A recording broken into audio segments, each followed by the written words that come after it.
Secretary Mark Elsper, Secretary Wilson, distinguished members of Congress, members of the Joint Chiefs, the leadership of the Armed Forces of the United States, and to all of you who wear the uniform of the United States of America. It is my honor to be with you here today at the Pentagon as our President unveils his vision for our renewed commitment to American missile defense.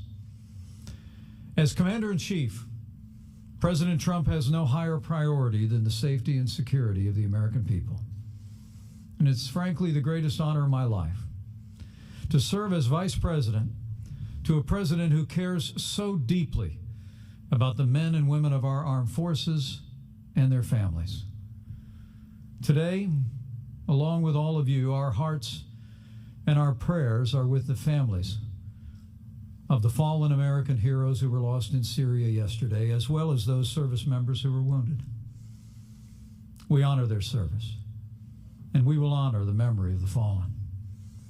And their families and our armed forces should know their sacrifice will only steel our resolve that as we begin to bring our troops home, we will do so in a way that ensures that the remnants of ISIS will never be able to reestablish their evil and murderous caliphate.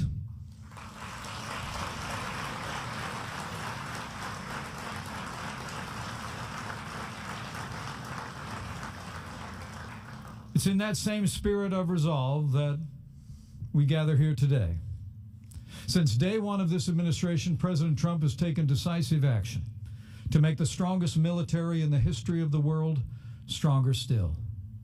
Working with members of Congress in both parties, we're rebuilding our military, restoring the arsenal of democracy. And last year, President Trump signed the largest investment in our national defense since the days of Ronald Reagan, including the largest military pay raise in nearly a decade.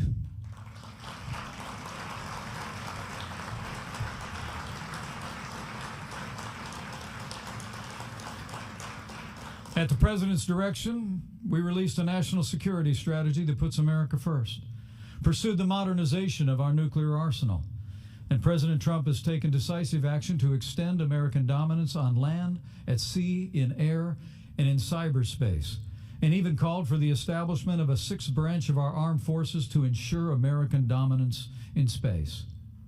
In the last 2 years, our President has made great progress to provide for the common defense. And today, by unveiling our new strategy for missile defense, President Trump will take another critical step to ensure the safety and security of the American people and our very way of life. This president knows that the American people believe that America first begins with peace through strength.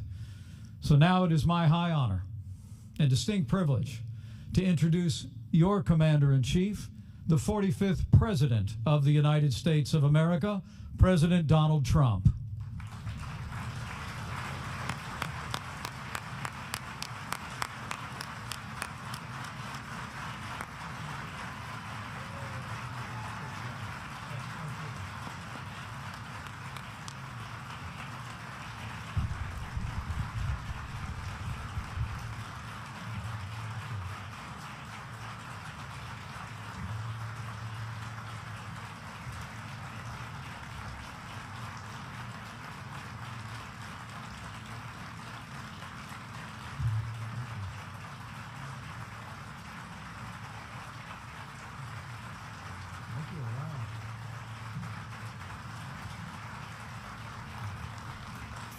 Well, that's really nice. Thank you. You're only doing that because I gave you the greatest and biggest budget in our history.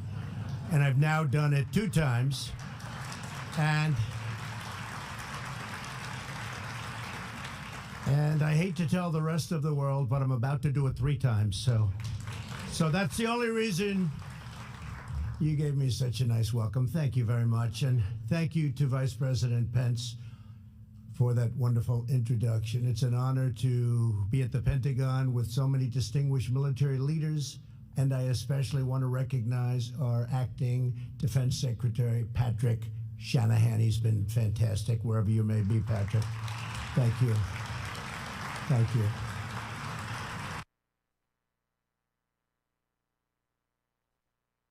To go now, we're talking defense and we're also talking offense. We have the finest weapons in the world, and we're ordering the finest weapons in the world that you can be sure of. We're here to present the results of my administration's missile defense review. Our goal is simple: to ensure that we can detect and destroy any missile launched against the United States anywhere, anytime, any place. As we all know, the best way to keep America safe is to keep America strong, and that's what we're doing, stronger than ever. Joining us for today's presentation are great champions of missile defense in Congress. Senator Dan Sullivan, my friend, thank you, Dan, very much, and Representative Mike Turner. Thank you, Mike. Thank you very much. Also joining us from the Department of Defense are Acting Deputy Secretary of Defense David Norquist. David, thank you. Secretary Mark Esper. Secretary Heather Wilson. Thank you. Undersecretaries of Defense Michael Griffin, Ellen Lord, and John Rood. General Paul Selva. Thank you. Thank you, General. General Mark Milley. Thank you, Mark. Thank you. Thank you. And congratulations. Very importantly, congratulations. General Joseph Langell and General. Before presenting the results of our missile defense review, my deepest condolences to the families of the brave American heroes who laid down their lives yesterday in selfless service to our nation. These are great people, great, great people. We will never forget their noble and immortal sacrifice. This morning, I also would like to briefly address another matter of critical national security, the humanitarian and security crisis at our southern border. Without a strong border, America is defenseless, vulnerable, and unprotected. I also want to thank the military for helping us out during the big caravan period, but now you have more caravans forming, and they're on the way up. Thousands and thousands of people. We don't know where they're from, who they are, nothing. We need strong borders. We need strong barriers and walls. Nothing else is going to work. Everyone knows it. Everybody's saying it now. It's just a question of time. This should have been done many years ago. It should have been done by other presidents. And it wasn't. Just like many of the other things we're doing that could have been done many years ago, whether it's our negotiations with North Korea, moving the embassy to Jerusalem.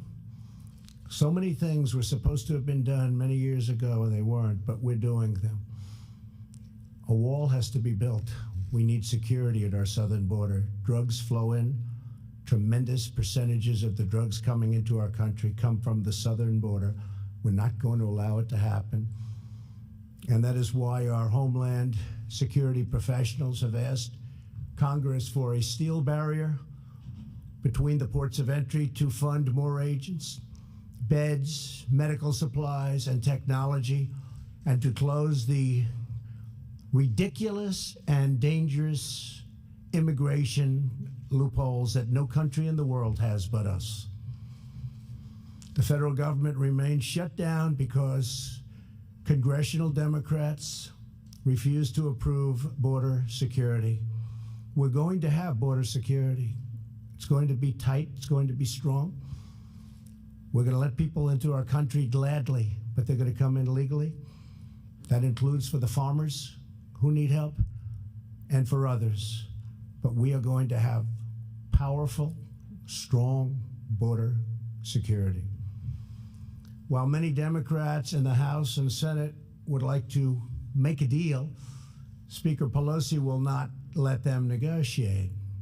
The party has been hijacked by the open borders fringe within the party, the radical left becoming the radical Democrats. Hopefully, Democrat lawmakers will step forward to do what is right for our country.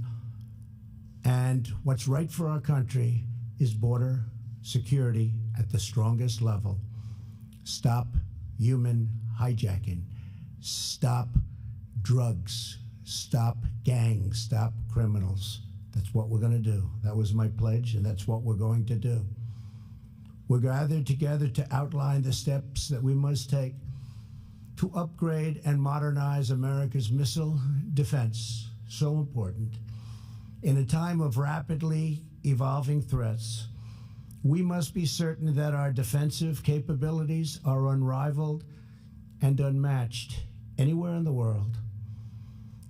All over, foreign adversaries, competitors, and rogue regimes are steadily enhancing their missile arsenals all over. Their arsenals are getting bigger and stronger, and we're getting bigger and stronger in every way. They're increasing their lethal strike capabilities, and they're focused on developing long-range missiles that could reach targets within the United States. As president, my first duty is the defense of our country. First duty, the defense of our country. And defense has many different definitions and covers a lot of territory. I will accept nothing less for our nation than the most effective, cutting-edge missile defense systems. We have the best anywhere in the world. It's not even close. Our new strategy calls for 6 major changes in missile defense policy. First, we will prioritize the defense of the American people above all else. Our review calls for 20 new ground-based interceptors at Fort Greely, Alaska, and new radars and sensors to immediately detect foreign missiles launched against our great nation. We are committed to establishing a missile defense program that can shield every city in the United States, and we will never negotiate away our right to do this. Second, we will focus on developing new technology, not just investing more money into existing systems. The world is changing, and we're going to change much faster than the rest of the world. This past Tuesday, the Iranian regime tested a space launch vehicle which failed that will provide Iran with critical information, if it didn't fail, that they could use to pursue intercontinental ballistic missile capability, and a capability actually of reaching the United States. We're not going to have that happen. The United States cannot simply build more of the same or make only incremental improvements. What we've done to Iran since I've become president is rather miraculous. I ended the horrible, weak Iran nuclear deal, and I will tell you, Iran is a much different country today than it was 2 years ago. It's not the same, and it won't be the same. And I do believe they want to talk. It is not enough to merely keep pace with our adversaries. We must outpace them at every single turn. We must pursue the advanced technology and research to guarantee that the United States is always several steps ahead of those who would do us harm. Third, we will protect the American people from all types of missile attacks. In the past, the United States lacked a comprehensive strategy for missile defense that extended beyond ballistic missiles. Under our plan, that will change. The U.S.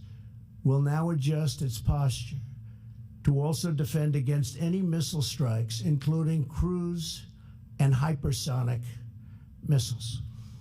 And we are, by the way, very advanced also on hypersonic technology and missiles. We will always be at the forefront of everything. Fourth, we will recognize that space is a new warfighting domain, with the Space Force leading the way. My upcoming budget will invest in a space-based missile defense layer. It's new technology. It's ultimately going to be a very, very big part of our defense and obviously of our offense. The system will be monitored, and we will terminate any missile launches from hostile powers or even from powers that make a mistake.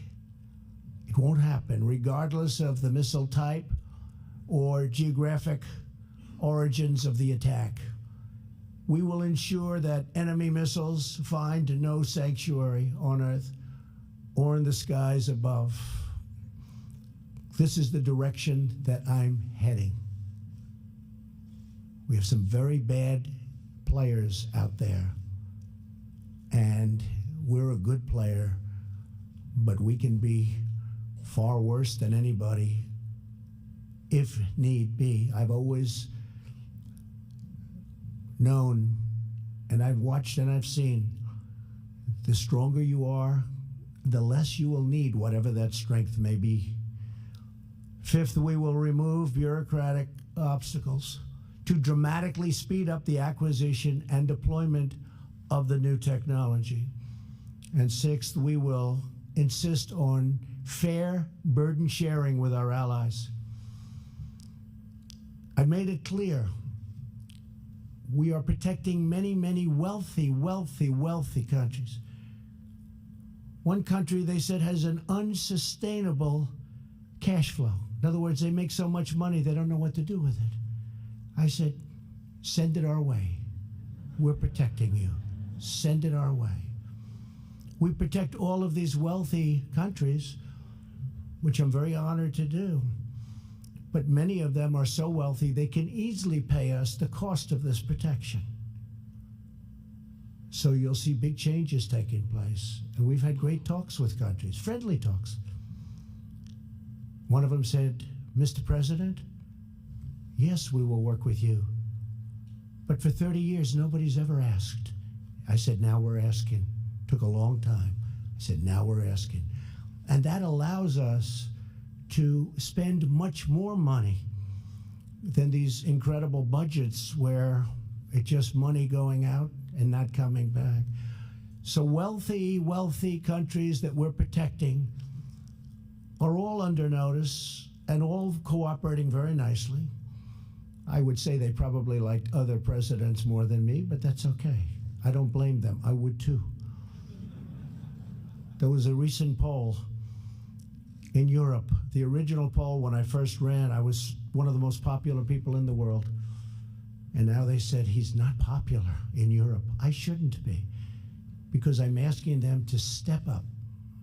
You have countries paying less than 1% in NATO. Last year, I raised $44 billion more by saying, I'm sorry, you have to step up. The year before that, my first year, so I was just getting started, I raised $24 billion with one meeting. And until that, it was just going down. It was going down. For 15 years, it was just going down. The numbers going into NATO. And this year will also have a good year. They're starting to step up. Very unfair when Germany pays 1% and we're paying 4.3% of a much larger GDP. We cannot be the fools for others. We cannot be. We don't want to be called that. And I will tell you, for many years, behind your backs, that's what they were saying. So there's a big difference. We're going to be with NATO 100%, but as I told the countries, you have to step up. You have to pay minimum numbers, actually. The numbers should be much higher. They set a 2% goal. Very few pay that, but they should be much higher than that. If you look at what we pay, it's massively higher than that. So we have very good relationships, but countries are now stepping up, and they can well afford to. In furtherance of this goal, our plan directs the Department of Defense to prioritize the sale of American missile defense and technology to our allies and to our partners. We want them to be able to defend. And they're willing to pay for the finest missiles in the world. They've already done that. They're stepping up like nobody's ever seen before, actually. We will also leverage our network of partnerships to share early warning and tracking information and detect missile launches as early as possible. Today marks the beginning of a new era in our missile defense program. For too long, we have been held back by self-imposed limits while foreign competitors grow and they advance more than we have over the years.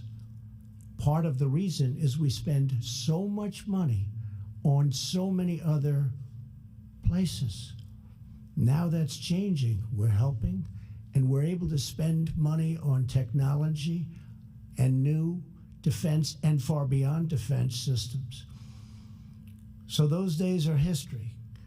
Our strategy is grounded in one overriding objective: to detect and destroy every type of missile attack against any American target, whether before or after launch. When it comes to defending America, we will not take any chances. We will only take action. There is no substitute for American military might. But when I took office, you know it better than anybody in the world, our military was very tired. It was very depleted. I won't even tell you the things that some of our great generals were telling me. And now it's being rebuilt at a rapid rate, and very shortly will be more powerful than ever before. And that's the way it has to be. And as I said, the more powerful it is, the less likely it is that we'll ever have to use it. But it will soon be more powerful than ever before. Today, we reaffirm that a strong America remains the best way to prevent conflict, promote peace, preserve freedom, and protect our great people. Together, we unite behind a noble mission to shield our country with the greatest missile defense systems anywhere on the face of the earth. I want to thank you again to the men and women of the American Armed Forces, special people. And the citizens of our country know that and acknowledge that, far more so than you would ever know. We have the greatest military at any time soon in the history of the world. I want to just finish by saying I appreciate your service. You're incredible people. God bless you, and God bless America. Thank you very much. Thank you. Thank you. Thank you.